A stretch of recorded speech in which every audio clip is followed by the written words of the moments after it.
Bonjour à tous et bienvenue sur Block Interview, le podcast qui va à la rencontre de la blockchain pour mieux la comprendre. Aujourd'hui, c'est mes prévisions pour 2023. Le réveillon vient de se passer. Je vous souhaite une très bonne année.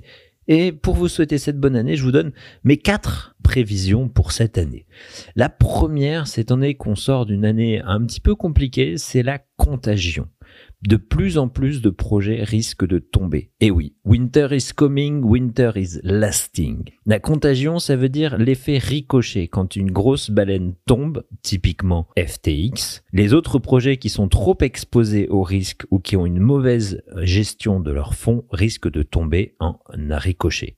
Ça risque de se produire et ça va continuer sur l'année. Mais comme tout hiver a une fin, on peut imaginer que les projets qui ont réussi à avancer en termes de développement sur toute l'année 2022, comme Ethereum ou d'autres projets de Layer 2, vont avoir le vent en poupe à la suite de ça pour pouvoir exploser et proposer des applications. Applications que je vous présenterai juste après. Avant ça, je veux vous parler du Proof of Reserve. Ça, c'est une innovation provoquée par la chute de FTX. C'est beaucoup de boîtes centralisées disent, regardez, ça c'est ce qui se passe chez nous, c'est voilà comment on gère nos fonds, c'est plus de transparence de la part des boîtes centralisées.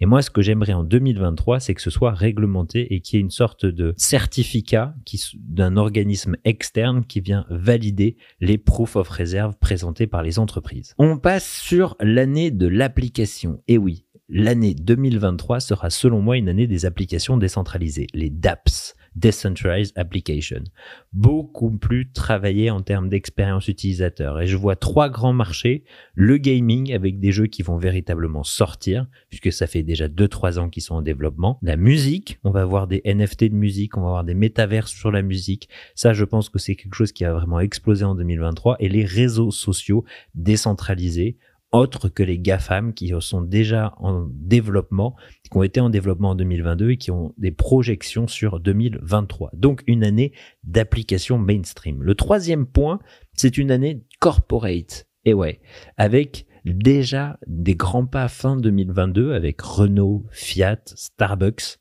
qui ont proposé soit leur métavers, soit des NFT. On va voir de plus en plus de projets corporate s'inviter dans le Web3, soit en partenariat avec des boîtes, soit directement en lançant leur propre campagne, ce qui mettra un coup de projecteur sur d'autres projets Web3 par la suite. Une autre partie corporate, c'est le trade fee.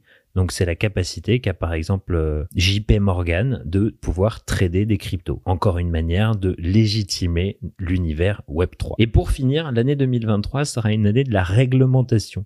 Entre les USA, l'Europe et les stablecoins en Angleterre, 2023 s'annonce chargé en papier, puisque en Europe, si je fais un zoom, il y a le MiCA, M-I-C-A, la réglementation européenne pour tout ce qui entoure les crypto-monnaies et le Web3 à suivre. Je ferai sûrement dans les mois ou semaines à venir une émission spéciale réglementation. Et en bonus, les CBDC, les monnaies digitales de banque centrale.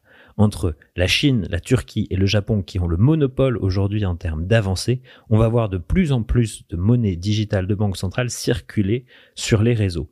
Moi, j'ai 2 questions par rapport à ça. Est-ce qu'il va y avoir une rivalité entre les stablecoins procédés par des organismes privés et des DAO, des organismes décentralisés, et des CBDC, donc des monnaies de banque centrale digitales? 2e question, pourrons-nous utiliser les monnaies de banque centrale des autres pays de manière totalement libre ou seront-elles construites avec des limitations? D'ici là, je vous souhaite une très bonne année 2023, plein de bonheur, de réussite et de décentralisation. À la prochaine pour le prochain épisode. Ciao!